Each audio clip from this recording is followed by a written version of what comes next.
Now to the Treasury Secretary Timothy Geithner, potentially facing criminal charges, according to Fox News senior judicial analyst Judge Andrew Napolitano. There's a long way to go between here and there, so stay with us. It all deals with how the Federal Reserve Bank of New York handled AIG, and he was in charge of that, the American Insurance Group, during the depths of the financial crisis. It's about what he did with them. Geithner headed the bank then. Bloomberg News reports that the New York Fed told AIG to withhold details from the public about its payments to banks. It reports AIG wrote in a draft that it paid banks, including Goldman Sachs, every penny on the dollar for toxic credit default swaps. Those are insurance-like contracts for financial institutions that aren't regulated and don't have to be backed by cash. The New York Fed crossed that line out of the report, according to reports citing emails between the two companies. With us now to help explain this and what the legal ramifications are, Judge Andrew Napolitano. I got to tell you, I just read all that. I didn't read it very well, and I don't understand it. I think you read it quite well. I didn't read it well. Would you help us understand? Sure. What Tim Geithner was the president of the New York Federal Reserve Bank in the fall of 2008, when the Federal Reserve and the Treasury and the White House and the Congress decided to bail out AIG. Right. In the process of that bailing out of AIG, many, many documents were exchanged. If you went to the bank to borrow money, you'd have to fill out documents. One of the documents AIG filled out said, we owe X dollars to Goldman Sachs, and we plan on paying them 100 cents on the dollar.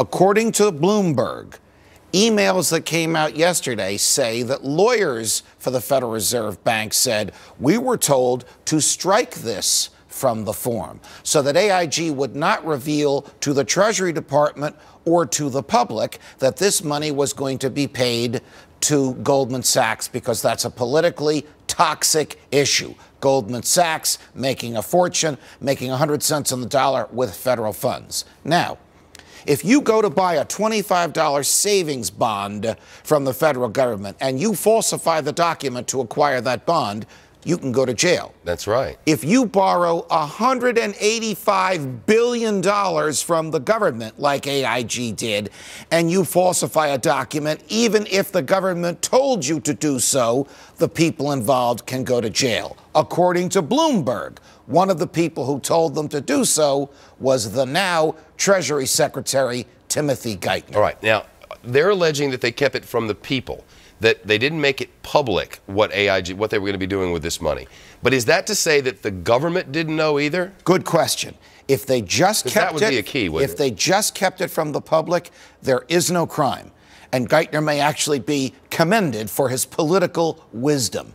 If it was required to be reported in a document and not accurately reported, that would be the criminal event. And anybody who conspired to do so, counseled to do so, or ordered someone to do so would be a potential defendant for that crime. It's piling up on one Tim Geithner. It is piling up on him. This does not look very good for intellectual honesty and for the competence of reposing the people's money in his hands. Why in the world would our government, with our money, pay 100 cents on the dollar for stuff that ain't worth the paper it's printed on? Why? We who watch this stuff for a living, you and I and our colleagues. I mean, here it's at clear Fox, that the banks run the country. The country doesn't run itself. The banks have tremendous influence in the Kidding. country. The government regulates the banks. They're in bed with each other. It's crazy. We did not know until after this deal was done that AIG had someone it owed money to, and it paid that someone 100 cents on the dollar. And that someone was the richest investment bank in the world, whose former chair was then the Treasury Secretary, Henry Paulson. The someone was Goldman Sachs. None of us knew that until after the $13 billion in federal funds had been paid to Goldman Sachs. What a tangled web we weave. When at first we practiced to deceive. Yes, and that's what they're doing, isn't it? Yes. Thank you, Judge. You're welcome, Shep. You bring such joy to the world. I'm just doing my job. Don't kill the messenger. New concerns now about air security. You have airports everywhere scrambling to improve safety, of course. And many Americans, you know what they should do this time? They should take the lighters away again, because that was genius.